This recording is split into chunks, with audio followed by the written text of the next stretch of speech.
hindi ka makakaipon ngayon ng bigla. Pakonti-konti, pwede. Good morning, my name is John Martinez, founder of Team Martinez.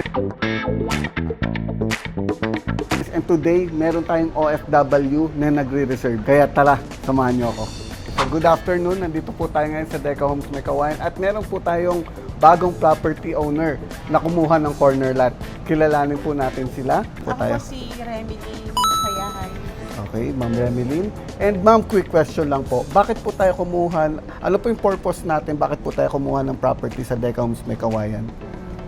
Una, yung investment. Kasi, hindi ka makakaipon ngayon ng bigla. Pakonti-konti, pwede. Yes, so... Tsaka titirahan ni Baby Boy. Yan. Okay, so thank you po ma'am. And then second question po is, kamusta naman po yung service ng Team Martinez? Okay naman po. Okay naman. Hindi nakakailang. Mabilis naman po ba? Okay. Nice. Rate 1 to 1 as lowest and 10 for the highest po. 10 na lang. 10 na lang. Grabe. And then last question natin ma'am, magkano po yung naging initial cash out natin para makuha natin yung unit?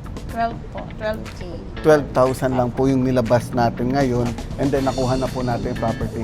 So once again po, thank you so much ma'am. Congratulations po. Congratulations, may bahay na kayo. Okay, kamay na lang po tayo. Yan. Thank you po. Thank you so much po. Yes, katatapos lang ng reservation natin today at ang client natin ay isang OFW. Ang kinuha niyang unit is 55 square meter worth 2.7 million. Ang maganda rito, ang initial cash out lang nila is 12,000 pesos at meron silang nakuhang discount worth 120,000 pesos.